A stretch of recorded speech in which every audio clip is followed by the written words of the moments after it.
Good morning. Happy January 20th, 18-degree Saturday morning. Today I want to talk about health.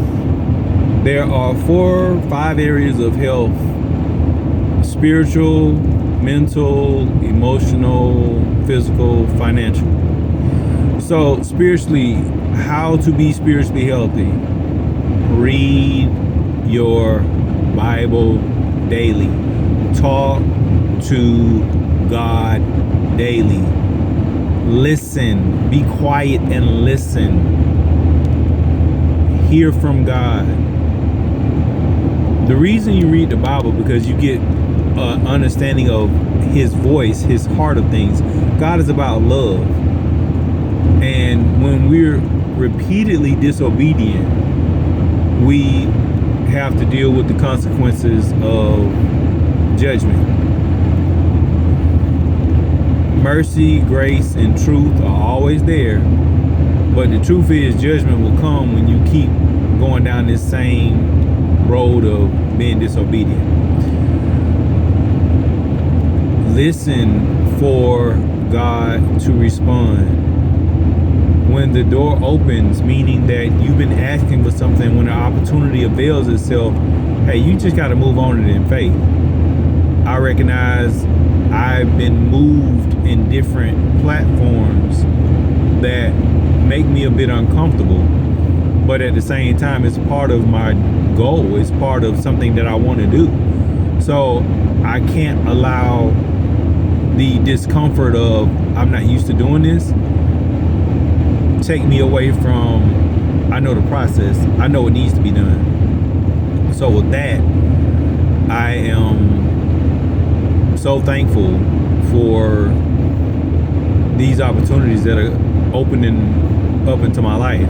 And I just told God, I was like, hey, you know my skill set, you know what I'm able to do, not able to do. So if you want me to do this thing, let them call back after I told them that, hey, this is not an area where I'm 100% comfortable, but I'm not afraid of doing it. Spiritual health, right? You got to have that relationship with God. And I'm giving you an example of hearing from God, which is part of spiritual health. Obey God. That is part of spiritual health. He gives you something to do it. Also, let's go into mental health. You need to read on stuff. You need to learn stuff daily. Learn the lessons of life. This situation didn't work out. What's the lesson behind this? Was I meant to do this? Is this person supposed to be in my life? What are the signs that follow? Like, learn something every day. Learn about God. Learn about things that are applicable to your life. Finances. Learn something new about how to cook chicken a different way that you may have never cooked it before, or fish, or just learn something that's constructive.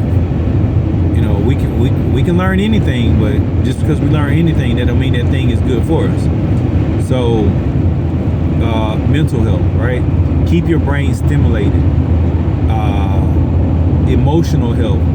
Learn your boundaries. If you know that and going back to spiritual health, forgiveness.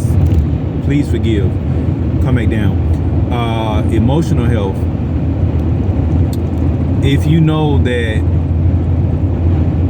this is a trigger for you, if you're not ready to go through the test, maybe you should refrain until you get in a more healthy space before encountering that experience, that person, or whatever. So that's emotional, right? Practice anger management. Make confessions over yourself. And these kind of overlap between spiritual and emotional, right? So you speak and make affirmations over yourself so that you'll be more healthy in your emotions. Sometimes in faith, I have to say I forgive such and such, because I know I still got some energy that is not positive in terms of a relationship with a certain person. But at the same time, I know I have to forgive this person so that I can live. so that my emotions will be healthy, so that my body will be healthy, right? So, because you don't want to release toxins in your body because you're in a state that creates unhealthy chemicals in the body.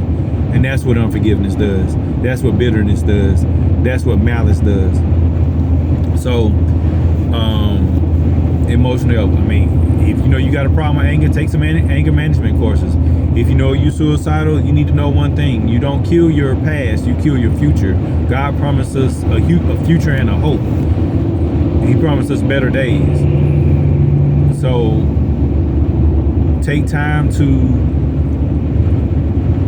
seek counseling and apply what the counselors are telling you. If you don't use the tools, you won't get the job done. If you don't use the tools properly, the job doesn't get done. So we have to use these emotional help tools to get emotional health. Physical health. What are you eating? Unless you're allergic, ginger, turmeric, and cinnamon are good supplements, seasonings, however you want to look at it, to take on a regular. Ginger is a threefold: anti-inflammatory, gut health, as well as immune health. I don't know if I listed this one, but turmeric is an anti-inflammatory, and it also helps with gut health. Cinnamon helps with blood sugar regulation. There are other properties. I'm just listing why I recommend these on a daily basis, right? This helps with keeping diabetes away and overall general health. So, I said ginger, cinnamon, turmeric. Something else I take, ashwagandha helps with focus. And for some people, ashwagandha is used instead of marijuana for anxiety. So that's something to think about as an alternative. Ashwagandha also helps with male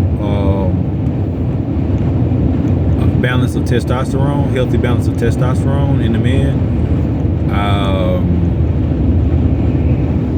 What else? Avoid using unnecessary substances. Too much sugar, too much salt, drug use, too much over-the-counter drug use. Woo-wee. Fast and furious right there. And now you're slamming on the brakes. Okay. Yes. Avoid reckless driving. Yeah, that's good for your physical health. Exercise. If you can't do nothing, you can walk. And if you can't walk, you can move your arms and move your legs. And if you can't do any of that and you're wheelchair bound, you can move around in that wheelchair with your arms or whatever. So take advantage of being able to do what you can do so that you don't lose it. Use it so you don't lose it. Exercise is important. Don't just eat and go to sleep. Eat and do something. Burn that. That's why you should eat around 5, 6, because you still have time for activity to burn off those calories.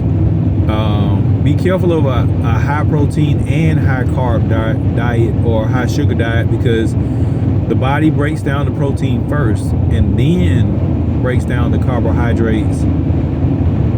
So the body creates unhealthy levels of sugar, which makes more insulin demand and leads to the diabetes, right? The best diet, to be honest, is majority vegetation and minority protein diet. What I have learned and seen, not just in myself, is pescatarian diet is phenomenal for mobility, overall health and digestion.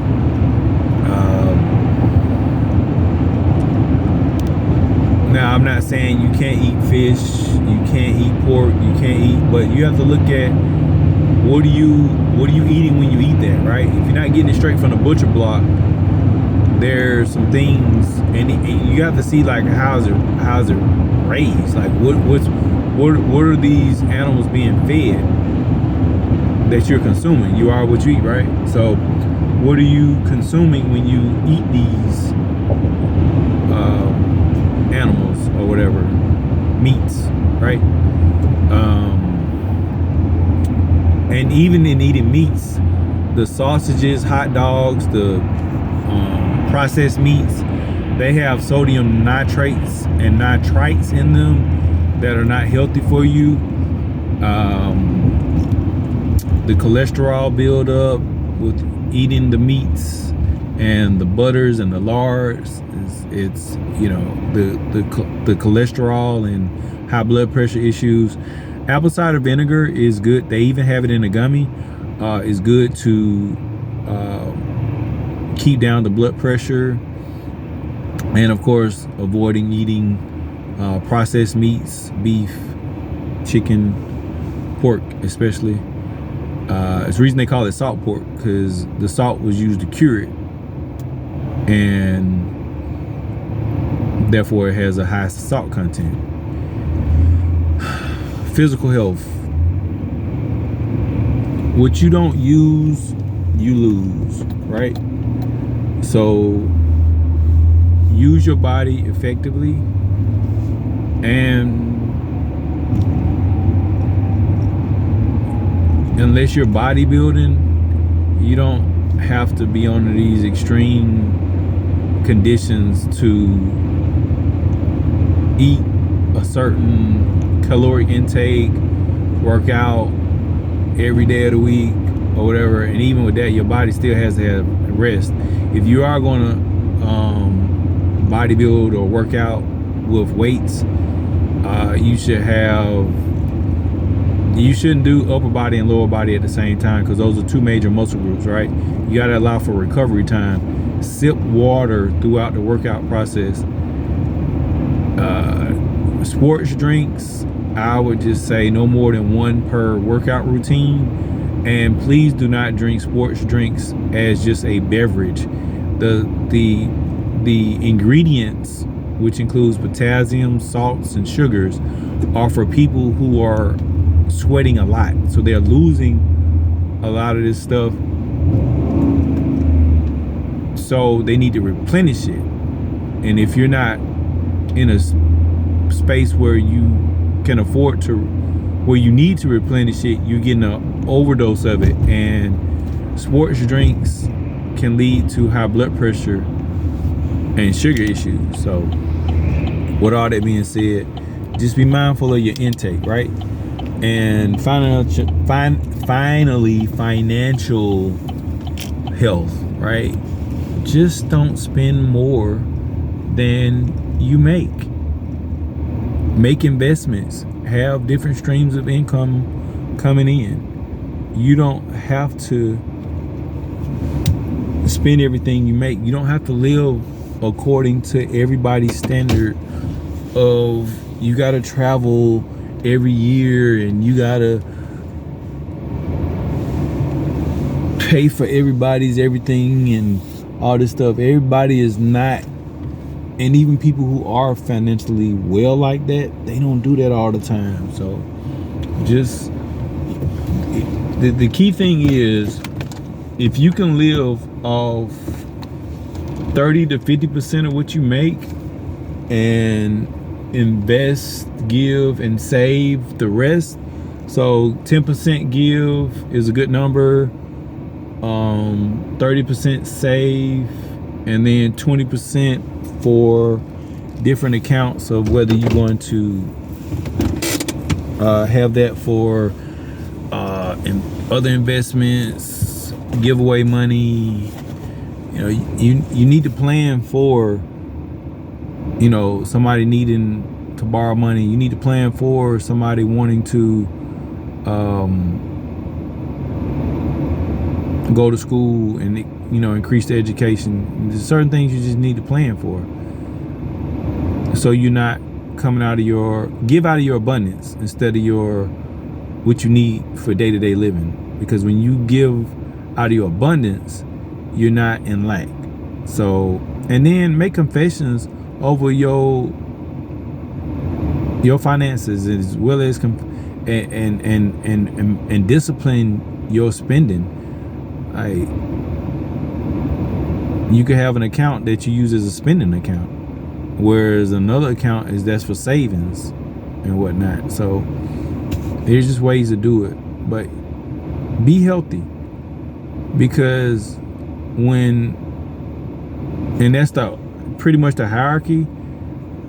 Spiritual health often overlaps all the rest of them, and if you're not mentally stimulated, sometimes you get bored and start doing destructive things. If you're not emotionally healthy, boundaries are not in place to be effective in communicating with people, because we can lash out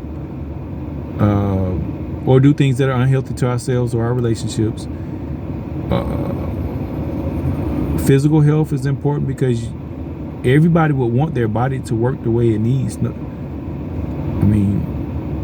Where it was designed to work. Like, who really wants to be incapacitated and having to be taken care of by somebody else, or on medication? That's an expense, right? Emotional and financial health. Nobody wants to be broke financially. So, and just remember, broken. I gotta go. Bye.